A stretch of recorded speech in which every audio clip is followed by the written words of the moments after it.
Hi, guys. I am going to be reading a story out of a book, and it is a story about Ellen Craft. And Ellen Craft, it's a story about an African American woman. It's a very interesting story, and I want to share it with anybody who wants to hear. And I'm hoping that my friend out there, I'll send it to her because she does like books on tape, and I'm hoping that my grandchildren can hear it. So here goes. I'm going to put the phone down and hopefully this can be heard. One of the most interesting cases of the escape of fugitives from American slavery that have ever come before the American people has just occurred. So began a letter dated January 4th, 1849, from escaped slave, abolitionist, and author William Wells Brown to his fellow anti slavery activist William Lloyd Garrison. And Brown was not exaggerating. The story he went on to recount in this letter remains one of the most fascinating instances of a flight for freedom. It was a case of masterful illusion and artful dodges, conceived and carried out by Ellen Craft, with major help from her husband, William. To be a slave was to be regarded as a thing, to be worked from dawn to dusk beyond way past weary, to live under the constant threat of beatings. Even if the treatment was not the most severe, could that make up for being owned, totally and forever? For Ellen Craft, the answer was a resounding no. Ellen Craft's mother, Maria, was a very light skinned woman whose father, it is believed, was her original owner. She later became the property of Major James C. Smith, a lawyer, land surveyor, and prosperous planner who had earned his stripes in cavalry conquests of Native Americans in the Creek War. He was also one of the founders of Macon, Georgia, about 10 miles south of his plantation in Clinton, where Maria was one of about 100 slaves. Like many enslaved women, forced labor and beatings were not the worst violation of body and spirit that Maria had to endure. At some point in her teenage years, Major Smith took a sexual liking to her. Maria was about 17 when around 1826 she gave birth to Ellen, her first child by Major Smith. With hazel eyes and hair that would grow to be very straight, and skin color and features showing no trace of her African blood, little Ellen could be easily mistaken for an Anglo-Saxon. Ellen's appearance would one day be her means of deliverance from slavery, but during her childhood, it, along with her strong resemblance to her owner, father, meant extraordinary abuse from the Major's wife. Hurt and angered by her husband's infidelity, Mrs. Smith took it out on young Ellen. She worked her especially hard until the little girl almost dropped from exhaustion. She beat her often with her words, with her fists. Ellen had no protection from the cruel Mrs. Smith. Maria was powerless, and as for Major Smith, Ellen meant nothing to him. Release from the tyranny of Mrs. Smith came when Ellen was about 11 years old, and Eliza, the 18-year-old daughter of Major and Mrs. Smith, got married. That's when Mrs. Smith found the perfect way to get Ellen out of her sight. The little girl became a wedding gift present to Eliza. Ellen and Eliza were sisters, both the daughters of Major Smith, but there is no record of whether they ever talked about this strange kinship. All we know is that when Eliza, bride of the Dr. Robert Collins, who owned a railroad, a bank, and 10,000 acres of land, rode off to her new home, a mansion in Macon, she did so with her little sister, her property now in tow. Eliza was not as mean to Ellen as her mother had been, and because she served as Eliza's personal maid, Ellen was spared the backbreaking work so many slaves had to do. Hers were such duties as sewing, helping Eliza get dressed and groomed, and attending to her needs during meals. Ellen was apparently quite diligent and dutiful, for eventually she was given a one-room cabin all to herself behind the Collinses' mansion. Life was indeed a bit better for Ellen now, and when, at around age 20, she met a man very much to her liking, a little joy seeped into the sorrows of her enslavement. This man was William Craft, and he too was a slave. When Ellen met William, his family had long been split up. His parents had been sold when he was young because, as he wrote years later, quote, they were getting old and would soon become valueless in the market, and therefore the master intended to sell off all the old stock and buy a young lot. William and his brother were apprenticed to local craftsmen so their owner could rent them out as skilled workers and make more money. When a bad investment left this man scrambling for money to pay off huge debts, he began selling slaves again. William, his brother, and their 14-year-old sister were sold to different people. William was purchased by a cashier in the bank owned by Eliza's husband and Ellen's co-owner, Dr. Collins. This cashier, Ira H. Taylor, rented William out to a carpenter. From the small portion of the rental fee his master allowed him to keep and from occasional work at a restaurant, William was able to save a little money. Ellen fell in love with William, but she was resistant to taking a mate. If she did, she'd very likely have children, who would also be slaves, and Ellen had vowed never to bring another human being into bondage. Ellen and William sometimes thought about escaping, but how would they do it? They were in the deep South, where there were no stops on the underground railroad. Trekking all the way north on their own would be a long, perilous journey. Ellen and William knew that if they were caught, separation, torture, or possibly death would be their punishment, as William would later write.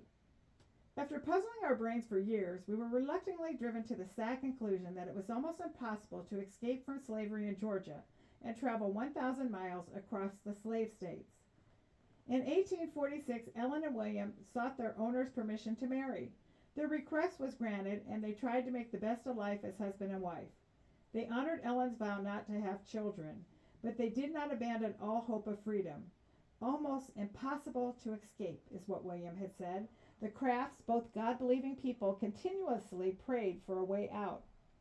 Their prayer was answered in the form of an ingenious plan. It was inspired, no doubt, by a story Ellen had heard as a child about a mulatto cousin named Frank who could pass for white and who, after making his way to the north, used his white color to return to the south and reunite with his siblings. Just like her cousin, Ellen could pass for white. And so the Crafts first thought to strike out from Georgia with Ellen posing as a white lady, traveling with her slave. But then came the realization that this wouldn't work. It was highly unusual and considered improper for a white woman to be traveling with a male slave, unless he was very old, infirm, or lame. William was robust and, like Ellen, in his early 20s. Of course, it would not be so odd for a white woman to travel with a female slave, but William could hardly disguise himself as a woman. But could Ellen be transformed into a man?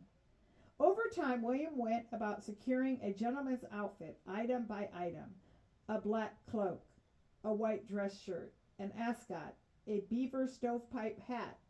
The black trousers Ellen made herself and secreted away, along with other elements of her disguise, in a small chest of drawers her husband had made. But how could they steal away without being immediately missed? They decided to wait until Christmas time, when slave owners were likely to be a bit gracious and security was a little lax. Full of holiday cheer, slave owners often allowed their property to visit friends or relatives on a nearby plantation. Both Ellen's and William's owners gave them permission and the necessary passes to be away for a few days, and soon the Crafts were ready. But as the hour of their flight drew near, Ellen was overcome by a whirlwind of what-ifs. What if she, as yet unable to read or write, were asked to sign a register during the course of their travels? What if, man's clothing and all, her feminine face made people examine her closely? If she were drawn into conversation with her fellow travelers, might not her voice give her away? And what if her eyes reflected the fear that would surely have her heart pounding? Just being a young white gentleman wouldn't do. It wasn't safe enough. But a young white sickly gentleman might do it. They decided to put Ellen's arm in a sling to excuse her from any writing. A bandage would be tied around her face to mask and distort her features and discourage conversation. To conceal any fear in her eyes, William purchased a pair of eyeglasses with lenses of green glass. After a haircut, Ellen was fully transformed into one William Johnson, a rather pathetic but proper young white gentleman suffering from a, quote, complication of complaints, as William Craft would later tell one inquirer. This frail young man was traveling with his trusty servant to seek medical treatment in Philadelphia, Pennsylvania. Thus the Crafts entered the Georgia night and began that 1,000-mile journey with the money they had saved over the years and a prayer on their lips. It was now or never. William one day relived this critical moment with these words.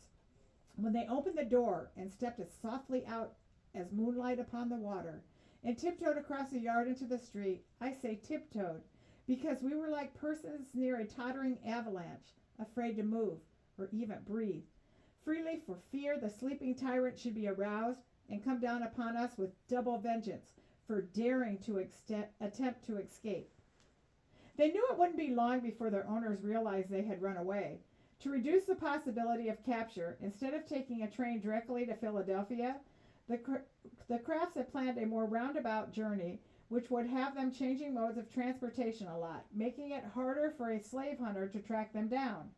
Truly, they had planned their escape route well, yet almost every turn of their 4-day journey, the Crafts had a scare.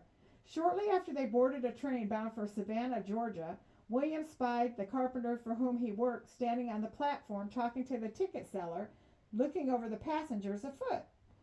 For a minute, William was certain the man was going to get on the train.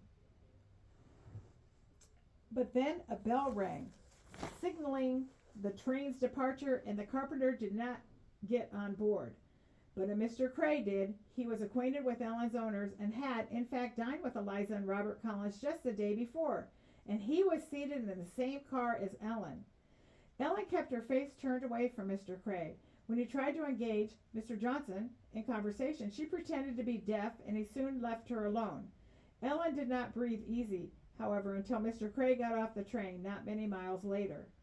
When the Crafts arrived in Savannah hours later, they took an omnibus to a steamboat soon to sail for Charleston, South Carolina. On board, while William had to sleep on the deck, Ellen had a relatively comfortable berth. She would need all the rest she could get, because the next day she would be dealing with some very meddlesome people. It started with the ship's captain's warning, Mr. Johnson, that his slave might try to escape when he arrived in Philadelphia. On the heels of this, a hard-featured, bristly-bearded, wire-headed passenger also warned the young gentleman that he might lose his slave once they crossed the Mason-Dixon line, and then he offered to buy William for a hard silver dollars. A little later, a military officer, noticing that he was rather civil to his manservant, urged Mr. Johnson to be more harsh, lest he spoil him. Ellen said little. She nodded a lot in agreement and prayed silently all day. In Charleston, the Crafts boarded another steamboat, this one bound for Wilmington, North Carolina. Here they met their first huge challenge. Mr. Johnson was asked to sign the register. Pointing to the sling, he asked the clerk to do the writing for him. The clerk refused. Luckily, the military officer from the last boat was close by, and this time Ellen was glad he was so meddlesome. He vouched for Mr. Johnson. The officer's uniform and the fact that he was known in Charleston carried much weight. The ship's captain registered Mr. Johnson and slave himself. In Wilmington, the Crafts traveled again by rail to the Virginia coast. Here they caught a steamboat to Washington, D.C. There they met another train bound for Baltimore, where they were stopped dead in their tracks. The Mason-Dixon line was the boundary between Maryland and Pennsylvania, and much more. It was the symbolic line between slavery and freedom. Maryland was the northernmost slave state on the east coast. Pennsylvania, the southernmost eastern state where slavery was illegal. After helping his master into the train, William headed for the car for people of color and baggage. But on the platform, a station officer stopped William and began to interrogate him. When this officer found out that his slave and his master were on their way to Philadelphia, he told William to have his master make haste to the office to speak with his supervisor. The Crafts felt doomed, but what could they do? "It is against our rules, sir," said the arrogant supervisor, "to allow any person to take a slave out of Baltimore into Philadelphia unless he can satisfy us that he has a right to take him along." As he continued his speech on company policy, he explained, if we should suffer any gentleman to take a slave past here into Philadelphia, and should the gentleman with whom the slave might be traveling turn out not to be this rightful owner, and should the proper master come and prove that his slave escaped on our road, we shall have him to pay for, and therefore we cannot let any slave pass here without receiving security to show and to satisfy us that it is all right. More than a few white abolitionists had helped people escape slavery by sneaking them out of the South as their property. Baltimore was the last and therefore the most important checkpoint. Ellen and William had come this far by faith and a lot of good fortune. They were at the end of their strength, running out of hope that they would complete that 1,000-mile journey. Ellen had been under the greatest strain. She had to manage the masquerade, summoning up every memory she had of the ways of upper class Southern white folk in conversation, in taking meals, in handling railroad and steamboat officials. Most painful of all, she had to treat her husband like a slave and remain silent and seemingly serene when others abused their servants or expressed their contempt for people of African descent. And now, after they had made it this far, freedom seemed a million miles away. Ellen dug deep for strength, for composure, for the ability to respond as a Southern gentleman would. When she finally spoke, she played the part very well. Mr. Johnson got quite indignant, protesting that because he had purchased tickets in Charleston for passage straight through to Philadelphia, they had no right to detain him. Right or no right, said the railroad official, we shan't let you go. The silence was heavy and long, and recounting it years later, William wrote, Ellen looked at me and I at her, but neither of us dared to speak a word for fear of making some blunder that would tend to our detection, while our hearts were crying lustily unto him who is ever ready and able to save. The conductor of the train that we had just left stepped in. The conductor confirmed that Mr. Johnson had been on his train from Washington, D.C. This, along with the sounding of the final all aboard bell, pressured the man to give up his scrutiny and allow the young gentleman and his slave to continue their journey. At Havre de Grace, Maryland, the crafts ferried across the Susquehanna River, where they boarded the train whose next stop was Freedom. These must have seemed the longest miles. Thank God, William, we are safe, Ellen exulted through tears when she and her husband set foot on Philadelphia soil on Sunday, December 25th, 1848, Christmas Day. The Crafts lodged at a boarding house that William had been told about by a man he had met on the train. This man had urged him to run away, echoing another fellow who had prodded William to leave that cripple and have your liberty. Liberty was just what William and Ellen now had, and they would have help making a new life, because the boarding house belonged to abolitionists, who promptly sent word of the Crafts' arrival to their associates.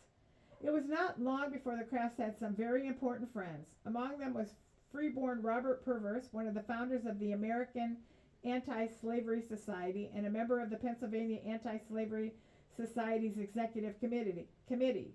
William Still, a chief operator of the Underground Railroad, who was also born free, and the very famous escapee from slavery, William Wells Brown, who was in Pennsylvania at the time for an anti-slavery conference and lectures. After a short time in Philadelphia, the Crafts were sent for rest and sanctuary to Barclay and Mary Ivins on their farm in Bucks County, about 20 miles north of the city. Among the many kindnesses this Quaker couple showed the Crafts was teaching them to read and write. Ellen and William were not illiterate by choice. They had learned the alphabet in Georgia, but they had been as far as they had gotten. It was illegal to teach slaves to read and write, with punishment ranging from a fine to imprisonment to death, depending on the race of the teacher. For the student, the penalty was almost always a severe beating, if not worse. At the end of their stay with the Ivins family, the Crafts could confidently write their names and were on their way to better reading and writing skills, which would also improve their speech. This would definitely come in handy when they reached their next city of refuge, Boston, Massachusetts. At the outset of their flight, the Crafts had planned on making Canada their final destination. Many runaways had opted for Canada, the last stop on the Underground Railroad, because slavery had been abolished there in 1831. Although it also had been abolished in the northern United States, no runaway was truly safe in the North. The Fugitive Slave Act of 1793 gave slave owners the right to retake their property wherever it was found, even in the North. Nonetheless, the Crafts' Philadelphia friends convinced them that Boston would be safe because slave hunters did not have an easy time in Massachusetts. Granted, there were many pro-slavery people in this state, but anti-slavery sentiments and activities were very intense. Boston was home to the tireless William Lloyd Garrison, founder and editor of the newspaper The Liberator, and founder of both the American Anti-Slavery Society and the New England Anti-Slavery Society.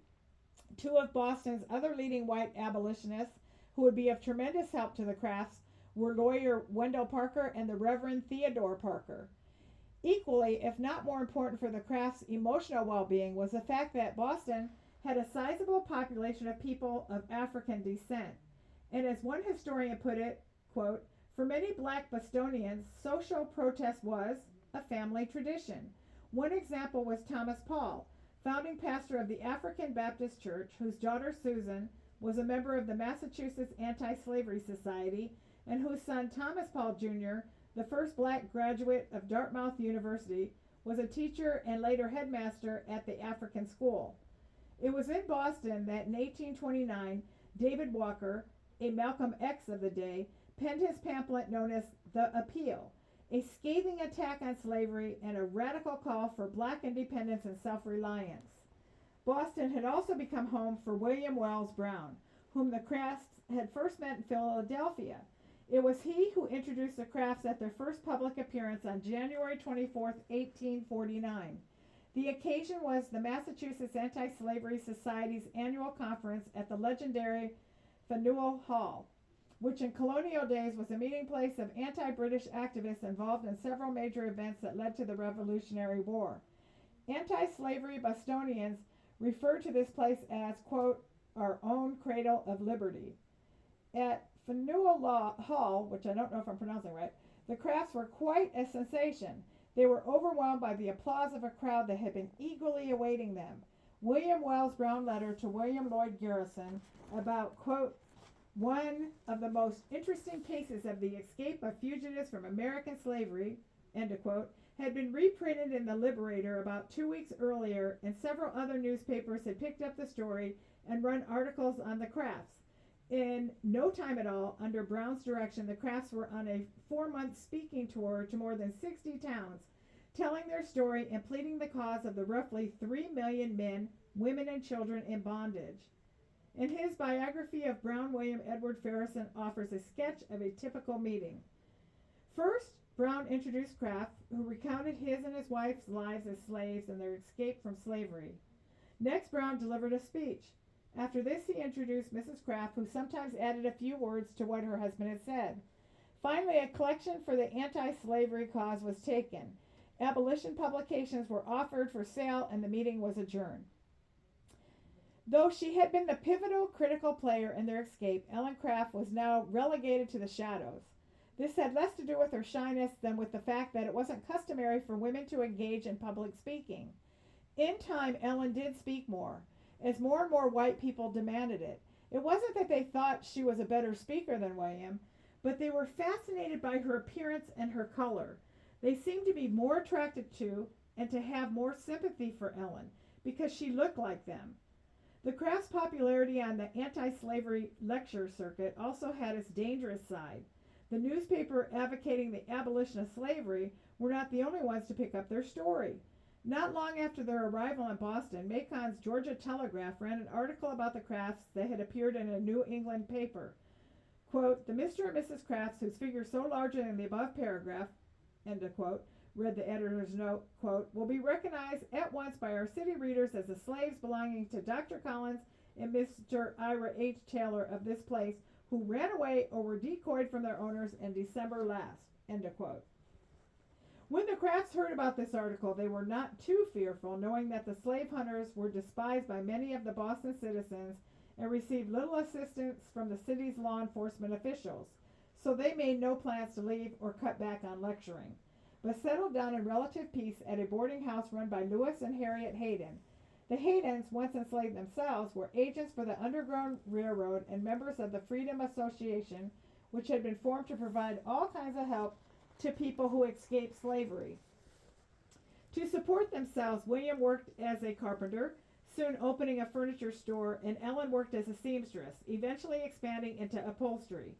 The Crafts were, for the first time in their lives, truly free, economically independent. But their security and peace of mind did not last long. Their liberty was seriously threatened in late 1850 when President Millard Fillmore signed the new fugitive slave law. This bill, part of the Compromise of 1850, was one of the concessions the North made to squelch the talk of secession going on in the South since the 1840s. Under this new, harsher act, federal marshals were obligated to assist in the capture of people who made it to the northern states. When a case was taken to court, fugitives were denied the right to a jury or to testify. In addition, judges who ruled in favor of the alleged owner would receive $10, whereas those who ruled in favor of the alleged slave would receive $5. Those who helped fugitives escape recapture could be fined as much as $2,000 and imprisoned for 6 to 12 months. Armed now with the fugitive slave law with bite, slave owners unleashed a bounty of slave hunters on the North. When two men showed up in Boston hunting for the Crafts, Ellen and William went into hiding. At first their friends thought they could keep them safe until the men left or were run out of town. The Committee of Vigilance and Safety, CVS, established for this crisis, kept the men under surveillance, harassing them all the while, but it would take more than the CVS to keep the Crafts from being captured. Dr. Collins, husband of Ellen's sister mistress, appealed to the president for help, and President Fillmore made plans to give it to him. Of those wretched days, the Reverend Theodore Parker, who helped the Crafts in their hiding out, wrote in his journal, quote, "Talk in the newspapers about the president sending on 600 or 700 soldiers to dragoon us into keeping the fugitive slave law." At first, Parker and others considered standing their ground and protecting the Crafts, even against the army. But in the end, all parties agreed that getting them out of the United States would be the wisest course of action. Canada was the closest option, but it was for England, where slavery had been abolished in 1833, where Parker and others had friends, and where William Wells Brown was living at the time that the Crafts departed. And so in the late fall of 1850, 2 years after their first flight, Ellen and William Craft were once again on the run. Theirs was an arduous stop-and-go journey. They went first to Portland, Maine, then to St. John in New Brunswick, and then to Windsor and Halifax in Nova Scotia, finally landing in Liverpool, England in December 1850. It had been a trek fraught with ship delays, a stagecoach accident, and foul treatment for some of the people they encountered along the way. Ellen weathered all this as best she could, but arrived in Liverpool an emotional and physical wreck. In Liverpool, the Crafts found respite with the Reverend Francis Bishop and his wife. When Ellen was feeling better, the couple sent their letters of introduction from their Boston benefactors to journalist Harriet Martineau, who lived in the Lake District of Northwest England, and to the esteemed Dr. John Estlin of Bristol in the Southwest. Both had the Crafts stay in their homes for a while, and both would be their entree into the British anti-slavery world. However, before the Crafts made their London debut, William Wells Brown whisked them away for speaking engagements in Scotland, in Edinburgh, Glasgow, Dundee, Aberdeen, and Melrose. By April 1851, the Crafts were back in England, settling down in London. The public appearances didn't stop, and the Crafts were almost constantly traveling in high society circles. As Dorothy Sterling explained in her book, Black Foremothers, the British anti-slavery movement was made of, quote, the best people, lords and ladies, members of parliament, and prominent ministers, physicians, writers, and such. In fact, the president of England's anti-slavery society was Prince Albert, Queen Victoria's husband. Thus, on their lecture tours, the Crafts were often put up in elegant hotels or country homes. Almost always they spoke in large halls before thousands of people. What of their life beyond the cause of freedom? With the help of a friend, the Crafts were given a home in the village of Ockham on the outskirts of London. Here they attended the Ockham School, which offered instruction in the 3 R's and such trades as farming, carpentry, and printing. The Crafts paid for their education by working as teachers, with Ellen giving instruction in sewing and William in carpentry. And while they were making a living, they were also making a family. In October 1852, Ellen gave birth to a son, Charles Estlin Phillips Craft, named after men who had helped the Crafts procure their liberty. Charles was the fulfillment of the vow Ellen had made. Her child was born free. Around this time, there was a rumor that Ellen Craft was wretched in England, so wretched that she begged an American visiting London to help her get back to the United States and to the people who still claimed her as their property. This story had made its way even into the newspapers. In response, Ellen wrote a letter that was published in several anti slavery newspapers, both in England and the United States. Her letter read in part, "So I write these lines merely to say that the statement is entirely unfounded, for I have never had the slightest inclination whatever of returning to bondage, and God forbid that I should ever be so false to liberty as to prefer slavery instead. I had much rather starve in England, a free woman, than be a slave for the best man that ever breathed upon the American continent." About a year after their son's birth, the Crafts moved to London to truly make a life of their own, to get out from under the shadow of their benefactors. Their first venture was a boarding house. When this was unsuccessful, William went into the import business. He had more success here, enough to buy a home in Hammersmith, a suburb of London, and to support nicely a family that soon would be larger by four. After two more boys, William Jr. and Brougham, came little Ellen and then Alfred. By the early 1860s, the Crafts had settled into a fairly normal life.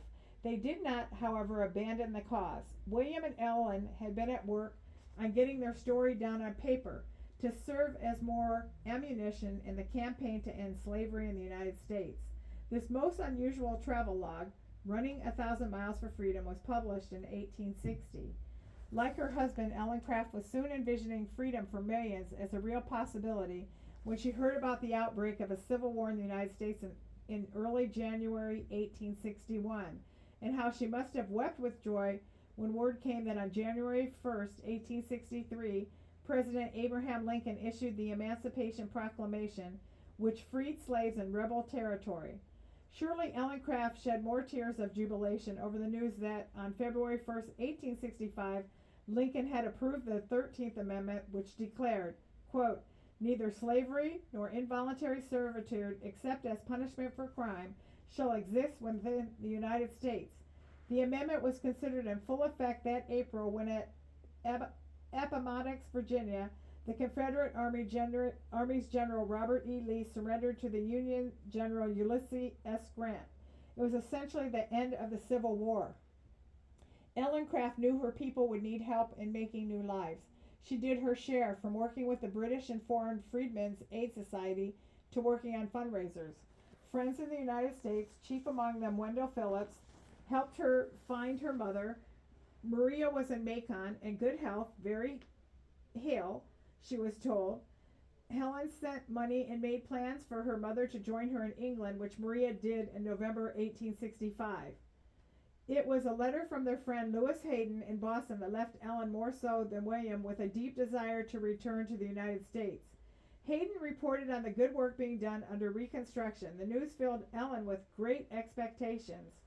The Federal Freedmen's Bureau was in charge of the Herculean task of seeing to it that people of African descent had equal opportunity in all realms of life: feeding, clothing, sheltering people, setting up hospitals and schools, parceling out abandoned, confiscated, and government land for sale and rent, helping people relocate and find their relatives.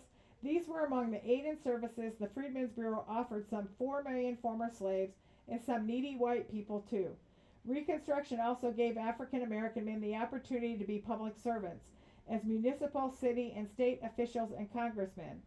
Ellen Craft so wanted to be a part of the birth of this new nation, where, with the passage of the 14th Amendment in 1868, people of African descent became citizens. It wouldn't be long before William Craft would be ready to go home. The Crafts arrived in the United States in 1869. Boston was their first stop, and where they stayed for a while, becoming reacquainted with old friends and getting their bearings. They had left as hunted runaways. They returned as legally free people. They had been away for almost 20 years. By 1871, the Crafts had settled down in their old home state of Georgia. With their savings and contributions from friends and supporters, they purchased an 1,800-acre plantation in Way Station, about 20 miles south of Savannah. On it, they and their tenants grew rice and cotton. The Crafts also started a school, the Woodville Cooperative Farm School, modeled after the Occam School in England. William was very active in Republican politics, even running for office once. Since his political work and business ventures often took him away from home for long periods of time, it was Ellen who essentially managed the farm and the school.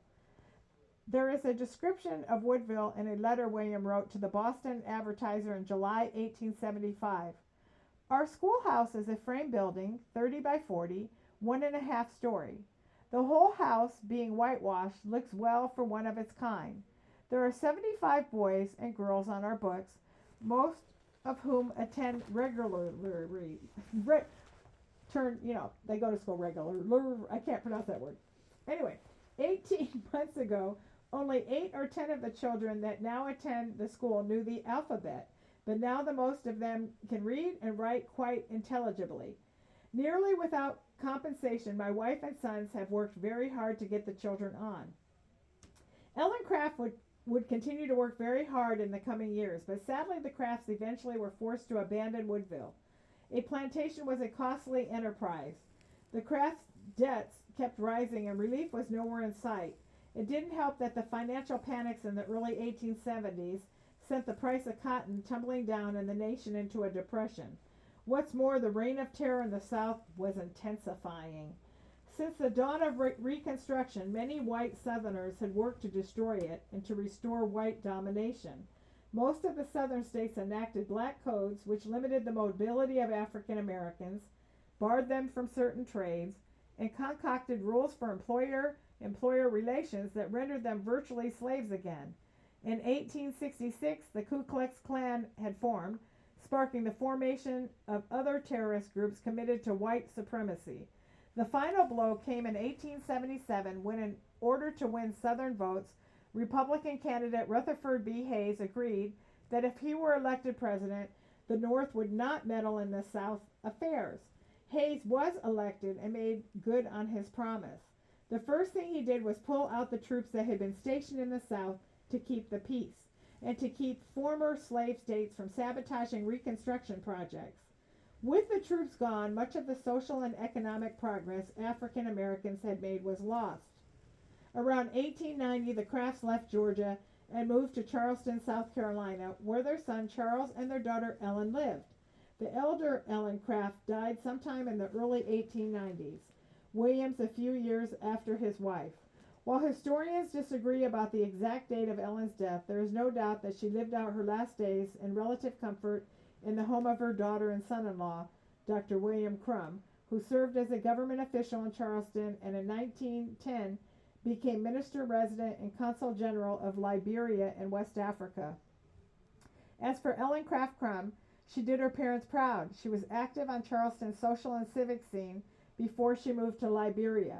Also, she was one of the founders and the first vice president of the National Federation of Afro-American Women, formed in 1895, a merging of more than 50 groups from 14 states and Washington, D.C., dedicated to the advancement of African American women and the overall uplift of their race. So that is the story of Ellen Craft and how she and her husband got their freedom. I hope you like that. I have a hard time sometimes pronouncing words. Anyway, peace.